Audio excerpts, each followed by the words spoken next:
சட்டம் ஒழுங்கு இல்லாத ஒரு ஆட்சி இன்னைக்கு நடந்துகிட்டு இருக்கு. ஒருத்தருக்கும் பாதுகாப்பு இல்லாத ஒரு ஆட்சியா இருக்கு. இன்னைக்கு அரசு மருத்துவமனையில கூட ஒரு கொலை நடந்திருக்கு.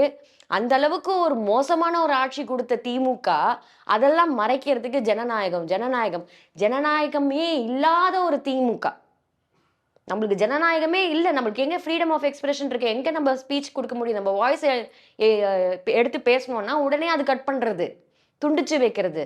சட்டசபையில வந்து ஐயா எடப்பாடியார் அவர்கள் எதிர்க்கட்சி தலைவராக குரல் எடுத்து வைக்கும்போது கூட அவங்க து துண்டிச்சு விடுறாங்க. அப்படி இருக்கும்போது, எங்கங்க ஜனநாயகம் இருக்கு? இங்க?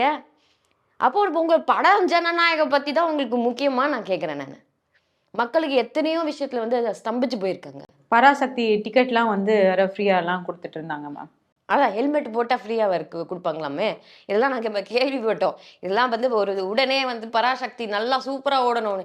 பராசக்தி நீங்க அந்த படத்த பார்த்தீங்கன்னா உங்களுக்கு தெரியும். அதாவது அந்த எப்படி நம்மளோட வரலாறை எப்படி வந்து அவங்க வந்து அ ரொம்ப காமெடியா காமிச்சிருக்காங்க. ஒரு சீரியஸ்னஸ்ஸே இல்ல. என்னமோ வந்து அ பேரறிஞர் அண்ணா வந்து தமிழுக்காக போராடல. ஆ பெரியார் அவர்கள் போராடல. வேற யாரும் போராடல. போராடினது சிவகார்த்திகேயன் மாரி காமிச்சிருக்காங்க.